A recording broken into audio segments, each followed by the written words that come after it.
Alright, let's dive into this because, honestly, the Week 5 HOH wall competition on Big Brother 28 is a moment. If you're like me, you've been glued to the live feeds, and this one did not disappoint.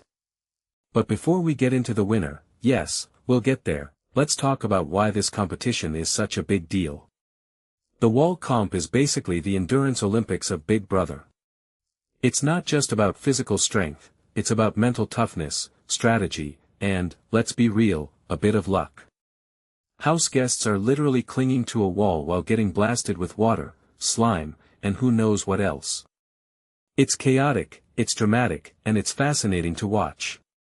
What makes this really interesting is how it tests the limits of human endurance.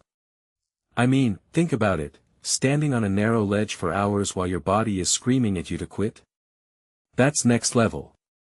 And yet, year after year, we see house guests push through it. It's a testament to how far people will go for power in this game.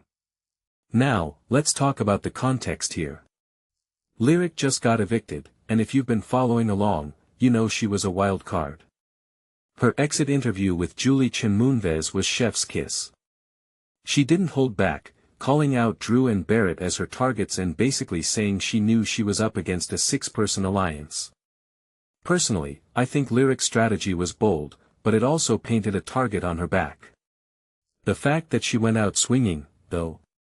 Respect. It's a reminder that in Big Brother, you're either playing to win or you're just another pawn. And now, with her gone, the dynamics in the house are shifting. Who steps up? Who cracks under pressure? That's what makes this wall comp so crucial. Speaking of the comp, let's break down the timeline because it's a roller coaster. The feeds came on at 9:50 p.m. Pacific time, and Angela was already out. That's a quick exit, right? But here's where it gets intense. By 11:13 p.m., it was down to just Camu and Lala. If you take a step back and think about it, that's over an hour of pure endurance. These two were hanging on while everyone else dropped like flies. And then, at 11:32 p.m., the feeds return, and Lala is the new HOH. Let that sink in. At 58, she's the oldest woman to ever win this comp. In my opinion, this is a huge deal. It challenges the narrative that endurance comps are only for the young or the super fit.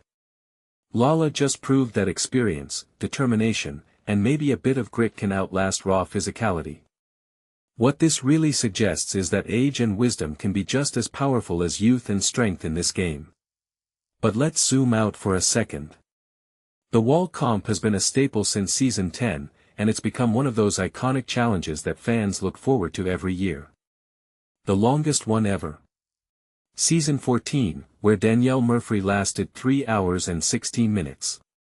The shortest? Tucker Des Lauriers in season 26, who won in just 32 minutes. That's a massive difference, and it shows how unpredictable this comp can be. One thing that immediately stands out is how production keeps it fresh. This year, they decked out the backyard as a ranger station with Bigfoot strolling by. It's those little details that make it feel like an event, not just a competition. What many people don't realize is how much thought goes into these setups. It's not just about the challenge, it's about creating a story.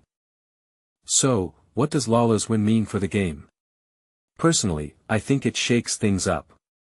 She's not part of the dominant alliance, and her win could disrupt the power structure. Will she target Drew and Barrett, like Lyric would have? Or will she play it safe?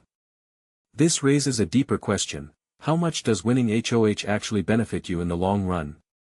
Sure, you're safe for the week, but you also become a target. It's a double-edged sword, and I'm curious to see how Lala navigates it. A detail I find fascinating is how this win positions her as a wild card. She's not just another house guest, she's made history, and that kind of visibility can be both a blessing and a curse. As we wrap this up, I'm left thinking about the bigger picture. Big Brother is more than just a game, it's a study in human behavior. The wall comp, in particular, highlights the extremes people will go to for power. It's about resilience, strategy, and sometimes, just plain stubbornness. Lala's win is a reminder that in this game, anything can happen. So, here's my closing thought: who do you think will rise to the top next? And more importantly, what does it take to truly win Big Brother? Is it physical strength, social manipulation, or something else entirely? Let me know in the comments. I'm all